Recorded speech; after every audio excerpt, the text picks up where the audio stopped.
அன்பான தமிழ் நெஞ்சங்களுக்கு வணக்கம். இன்று கவியரசு நினைவு தினம். கருவிலே திருவருள் பெற்றவர்கள் சிலருண்டு. அதில் ஒருவர் கண்ணதாசன். எந்த ஒரு கவிஞரையும் சமகால கவிஞரை தவிர பிற கவிஞர்களை தன் பாடலில் குறிப்பிட்டதாக எனக்கு தெரியவில்லை. படம் மறிக்குழந்தை, பாடல் காமகோடியம். கண்ணதாசனே வந்துவிடு, என் காதல் கவிதையின் வரிகளை கொஞ்சம் திருத்திக் கொடு. மற்றொரு படம் சூரக்கோட்டை சிங்கக்குட்டி, பாடல் வரிகள் வாலி. காளிதாசன், கண்ணதாசன், கவிதை நீ. இப்படி கவிஞரை சிறப்பித்து சமகால கவிஞர் இருவர் கூறுகின்றனர். இதுவும் ஒரு அதிசயம்தானே. கவிஞரின் பாடல்களில் இலக்கிய புலமை, அதை எளியவர்க்கும் புரியும்படி. யாயும் யாயும் யாராகியரோ என்ற குறுந்தொகை பாடலில் செம்புலப் பெயர்நீர் போல அன்புடை நெஞ்சம் தாம் கலந்தனவே. இந்த வரி குறுந்தொகையில் தலைவன் தலைவிக்காக பாடிய வரிகள். இதையே கண்ணதாசன் எளிமைப்படுத்தி வாழ்க்கை படகு படத்தில் நேற்று வரை நீ யாரோ நான் யாரோ, இன்று முதல் நீ வேறோ நான் வேறோ என்று பாடுவதாக வரிகள் வரும். கதாநாயகன் கதாநாயகி பாடுவதாக அமைத்து விட்டார். அதே செம்புலப் பெயர்நீர் போல அன்புடை நெஞ்சம் தாம் கலந்தனவே தர்ம யுத்தம். அதில் கதைப்படி கதாநாயகனின் சொந்த தங்கை இல்லை அவள். ஆனாலும் அவள் மிகவும் அன்பாக இருப்பாள். ஒரு தங்க ரதத்தில் பொன் மஞ்சள் நிலவு பாடல். அதில் செம்மண்ணிலே தண்ணீரை போல் உண்டான சொந்தம் இது.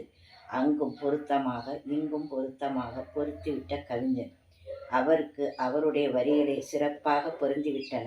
காலத்தில் அழியாத காவியம் பல செய்த மாபெரும் கவி மன்னனே, கலைமகள் எனக்கொரு ஆணையிட்டான், சில காவிய பொருள்களை தூதுவிட்டான். நான் நிரந்தரமானவன், அழிவதில்லை. 26/2/1964 அவரே அவருக்காக சில வரிகளை எழுதிக் கொள்கிறார் என்று ஒரு பதிவில் வருகிறது. அதில் என்னை யாரும் எப்போதும் மறந்துவிட முடியாது. பாரதியின் வரிகள்தான் நினைவுக்கு வருகிறது. உள்ளத்தில் உண்மையொளி உண்டாயின் வாக்கினிலே உண்மையொளி உண்டாகும். திருக்குறள். உள்ளத்தால் பொய்யாது ஒழுகின் உலகத்தார் உள்ளத்துள் எல்லாம் உளன். அவரின் உள்ளம் மிகவும் மென்மையானது. அதை அவரே பல பாடல்களில் வெளிப்படுத்துவார். எங்க மாமா படம். எல்லோரும் நலம் வாழ நான் பாடுவேன், நான் வாழ யார் பாடுவார். பாடல் வரிகளில் பூ போன்ற என் உள்ளம் யார் கண்டது, பொல்லாத மனமென்று பேர் வந்தது. மற்றொரு படம் தங்கப்பதக்கம். நேர்மையான போலீஸ் அதிகாரி, அவரின் பையன் தீய வழியில் செல்பவன். சோதனை மேல் சோதனை பாடலில் பூவாக வைத்திருந்தேன் மனம் என்பது. இதயம் மிகவும் சிறியது, அதில் இந்த பாம்புகள் நுழைய முடியாது. தாழம்பூவின் இதழ்களில் பூநாகம் உண்டென்று கூறுவார்கள். மிகவும் சிறியது. சிறிய இதயத்தில் சிறுநாகம் தானே புக முடியும். பிள்ளையினால் அவருடைய மனம் மிகவும் புண்படுவதாக பாடல் காட்சி. அதனால் கடுமையான விஷமுடைய பூநாகம் புகுந்து கொண்டு உறவென்றது. கண்ணிலே என்ன ஒன்று பாடலில் என் மனம் என்னவென்று என்ன என்று யாருக்கு தெரியும். கௌரவம் படம். பாரத கதையை கொண்டு வருகிறார். பார்த்து பார்த்து அர்ஜுனனுக்கு கற்றுக் கொடுத்து வில்லுக்கு ஒரு விஜயன் என சிறப்பினை கொடுத்த துரோணாச்சாரியாரை எதிர்க்க வேண்டிய நிலை அர்ஜுனனுக்கு. அதுபோல் தான் வளர்த்த பிள்ளை தனக்கு எதிராக வாதாட நினைக்கும் போது முடிந்ததா பாரதம் என கேட்டு போர்க்காட்சியை கொண்டு வருகிறார். நீயும் நானுமா பாடலில் அறிவை கொடுத்ததோ துரோணரின் கௌரவம், அவர் மேல் தொடுத்ததோ அர்ஜுனன் கௌரவம். நடந்தது அந்த நாள்.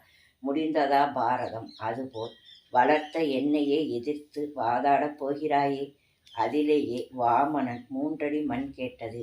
இப்படி பாடல் போகிறது. பாரதி புலவர்களை வரிசைப்படுத்தினான். கம்பன், வள்ளுவன், இளங்கோ இவரும் அந்த வரிசையில் தன் மனம் கவர்ந்த பாரதியை அவருக்கு உரிய இடத்தில் அமர்த்தி அழகு பார்க்கிறார் கவிஞர். படம் நிழல் நிஜமாகிறது. பாடல் கம்பன் ஏமாந்தான், வள்ளுவன், இளங்கோ, பாரதி என்றொரு வரிசையை நான் கண்டேன். சாறு எடுப்பதை வல்லவர் கவிஞர். மனித பிறவி. அவர்களுக்கு பூமியில் கிடைக்கும் தங்கத்தை எடுக்கிறார். கட்டித்தங்கம் வெட்டி எடுத்து காதல் என்னும் சாறு பிழிந்து. குழந்தை படம். வேட்டைக்காரன். குழந்தைக்கு ஒரு பழம் அல்ல, முக்கனின் சாறு எடுத்து விட்டார். முத்தமிழில் தேனை கலந்து விட்டார். குழந்தைகள் திருக்குறள் படிக்க வேண்டுமென்று ஆசைப்படுகிறது அக்கவி உள்ளம். அதனால் முப்பாலிலே கலந்து எப்போதும் சுவைத்திருப்பாய். அடுத்து தமிழ் கடவுளிடம் செல்கிறது அந்த குழந்தை மனம். மேலே வெண்ணிலா ஒளியுடன் திகழ்கிறது. ஒரு நிலவை எப்படி சாறு எடுப்பது? அம்மையப்பனின் அருந்தவ புதல்வன் செல்லப்பிள்ளை தமிழ் கடவுள் உடனே பாடுகிறார் கந்தன் கருணையில். பன்னிலவின் சாரெடுத்து வார்த்த முகம் ஒன்று.